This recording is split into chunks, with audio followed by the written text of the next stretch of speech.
Hello everyone. তো আমার একটা ব্লুটুথ কেনার ছিল, কিন্তু বৃষ্টির জন্য বেরোনোই হচ্ছিল না, তাই আজকে বিকেলে ওয়েদারটা ভালো থাকায় বেরিয়েই পড়লাম। প্রথম দোকানটাতে বোটের মাত্র দুখানাই ব্লুটুথ দেখালো, যার কারণে আমি বেরিয়ে অন্য দোকানে গেলাম। আর সেখানে গিয়ে আমি যেটা পছন্দ করেছিলাম সেটার ব্ল্যাক কালার লাগতো আমার, আর সেটার ব্ল্যাক কালার ছিল প্রথম দোকানটায়। আর সেটা আমি জানতে পেরেছি বাড়িতে এসে ভিডিওগুলো যখন দেখছিলাম তখন, মানে যখন আমি ব্লুটুথটা ওখানে কিনছি ওখানে ব্ল্যাক কালার নেই, এই রেড কালারটাই আমাকে নিতে হলো।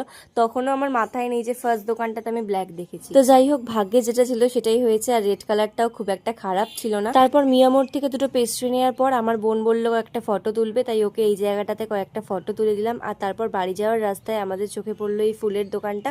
আর আমার বোন সেখান থেকে একটা সফট পিঙ্ক কালারের আর একটা হোয়াইট কালারের গোলাপ কিনেছিল। আর এই দুটো গোলাপের দাম নিয়েছিল 40 টাকা করে 80 টাকা। তোমাদের ওখানে গোলাপের কত দাম অবশ্যই সেটা আমাকে কমেন্ট করে জানিও।